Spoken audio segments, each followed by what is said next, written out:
Hey YouTube family, hello, how y'all doing?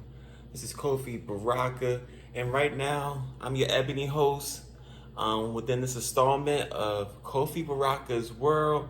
We're in season 2 right now, episode 6, and this episode is entitled Chosen Ones, Racism in the Workplace. So this one's gonna be a heated battle. It's gonna be a good one for the ages.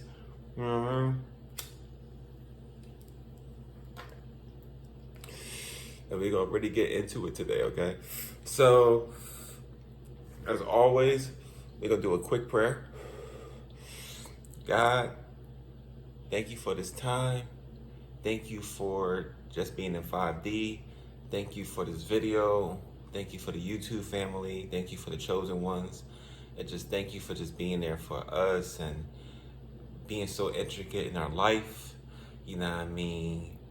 Being a maneuver for all our moves. We thank you for guiding us through this time and this post. We love you with all our hearts. Amirah, Ashe, Ashe, Ashe. Guys, first, all right, guys. So we're in episode 6. My first point basically is that racism in the workplace is real. I got this subject matter. I was on TikTok and I saw this guy. He got a 1-year anniversary plaque, and like the plaque had cotton in it, like he was picking it, and it was on the actual stem, and that shit was fucked up. To know that they gave him that and he recorded it on video, and he had another workmate with him, like a lady, I believe by the voice, and she even said it was fucked up, and he went to the supervisor and shit. So that really inspired me to come up with this episode this week. So like I said, the first point is you're being a shell of yourself. When you go to work, when you go to these jobs, yeah, you gotta do what you gotta do. You gotta make the money, you gotta pay the bills, you gotta feed your family, etc., etc. You gotta help yourself. But at the same time, being a wage slave sucks. Overall, I don't care what no one says. Until you could think yourself to get out of it, it sucks. I mean, it sucks. You're only basically placing 30% of yourself in that work field. You're not even giving them your whole 100% because you know that they will hurt it, they will take advantage of it, they will manipulate it, they'll be deceitful. They already try to take money out your check, cut your hours, tell you what to wear, how to wear it, how to wear your hair, how to wear your facial hair, what to say, what not to say. It's just slavery. You're in constant alert because you don't know what's about to happen, what's going on. You know what I mean?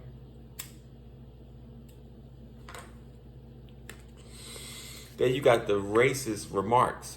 So you got the stuff they say on the side, and you might not know that they're saying this, but they are saying this, or you might not be conscious because, you know what I mean, the way you grew up, you didn't grow up that way. You know what I mean? Me being aboriginally, I didn't grow up thinking like, all right, is this person this color, I treat him this way, this person this color, I treat him this way. No, whatever color you are, I'm treating you by your character. However your character is, now that's how I would treat you.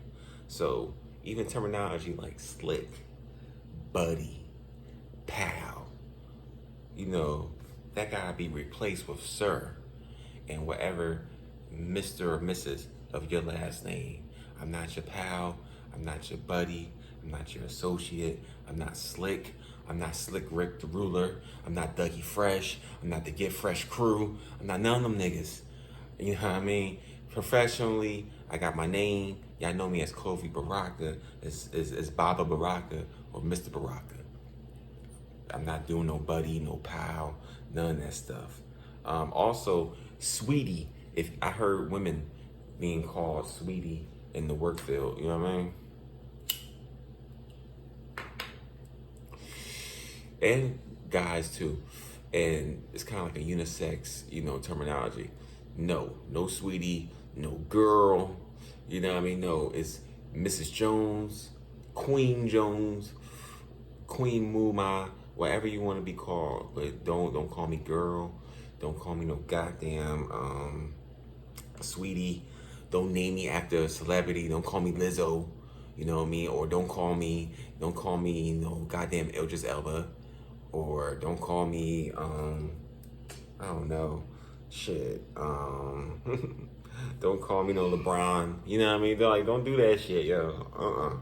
Just call me Kofi, or Mr. Kofi, Mr. Baraka, Sir. You know what I mean? Whatever. King. No, I'm joking. And then also you have the situation in terms of a racist physical world. So this is when they start taking pieces of your environment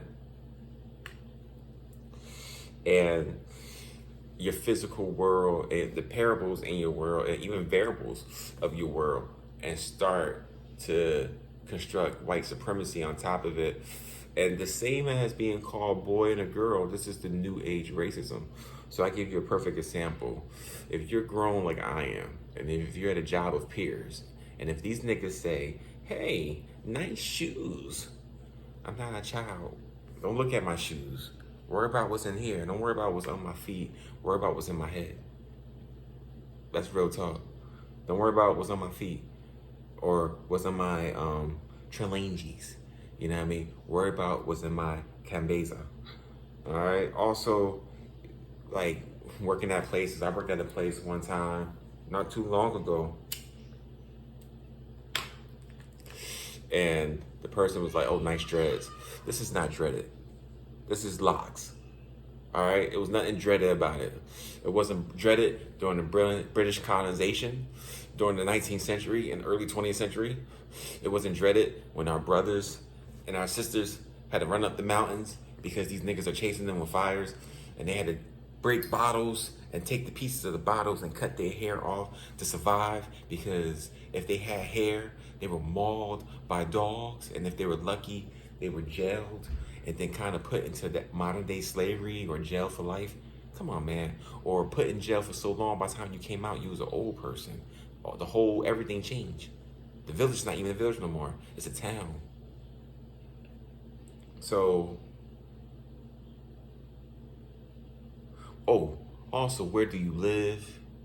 You know what I mean? That's another form of racism. If you live in a white neighborhood, now they jealous. If you live in a black neighborhood, now they feel comfortable. So it's like, no, kind of make it ambiguous. Also, what college did you attend? I attended FU, okay? With a degree in freedom. Don't ask me what school I went to, because if I went to a nigga school, if I went to a HBCU or whatever, then you're happy. If I told you I went to Johns Hopkins, then you're happy. But what if I told you I went to both? And just blow your fucking mind. What if I told you I did both? I seen both worlds. What would you say then? I seen both polarizations. What would you say then? Which I had. I went to Morgan State and I did Johns Hopkins. So I seen both worlds.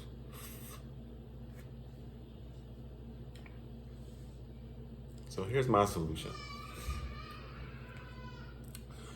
Whenever you hear this in the workplace, you gotta nip it in the bud, chosen ones. You can't play no games. As soon as you hear it, it's like a fire touching your skin, or someone trying to, grab your kid. It's like, nah, man. It's like or someone trying to take your food. You know what I mean? And not like that black sister and that homeless man in New York in that subway. And, I'm talking about like full reaction. You know what I mean? Like, you gotta, like, first, if this person goes hard on you, like, suppose this person plays stupid, you gotta be human to human, one-to-one with them. You gotta really talk to them.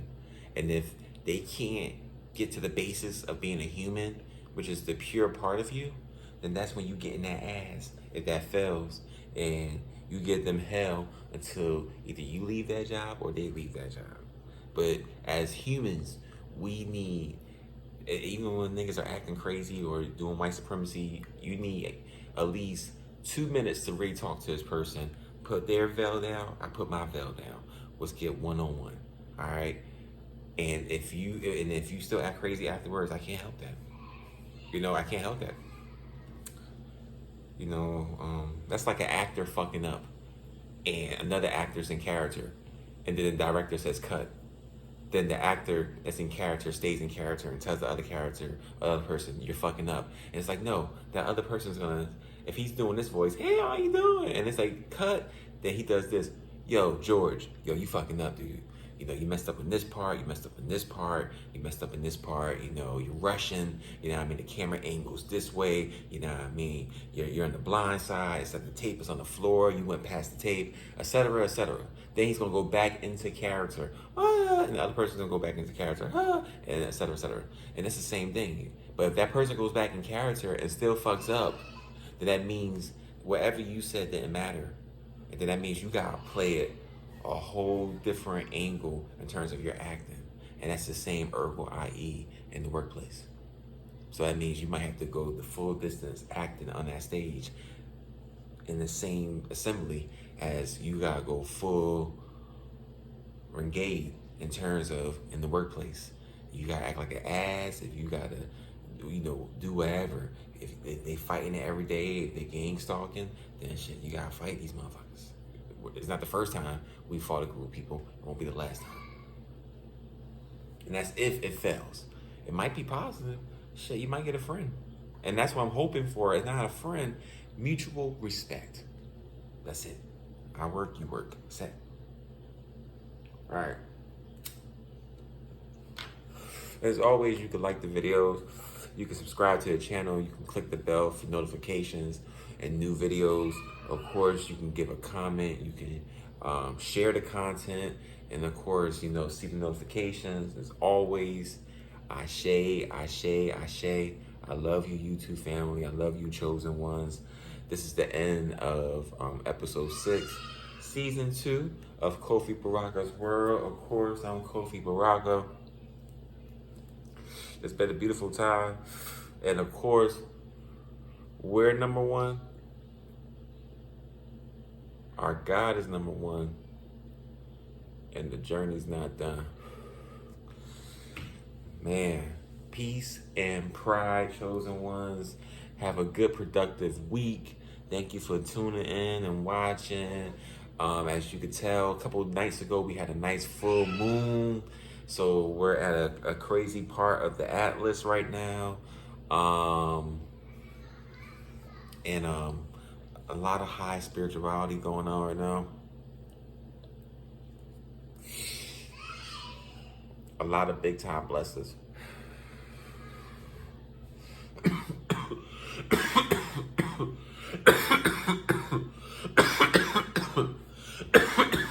Excuse me. But a lot of big blessings coming in. So be prepared, be ready. At the same time, be quiet. Just garner your blessings, kind of living your truth, still doing what you're doing. And like, remember, you really can't lose right now. Not to say to go crazy. Don't go crazy. Don't go stir crazy. You know what I mean? Don't do no Richard Pryor, but just basically just be yourself. You know what I mean? And of course, living God's truth. Listen to God as much as possible. I know the temptations are crazy. It's like they're roughing on your shoulder, but you know what I mean? And I love David Ruffin. I say, and the Kendras and Otis, but it's the temptation's heavy, and just kind of just beat it through. I love you guys, and have a great one. Peace.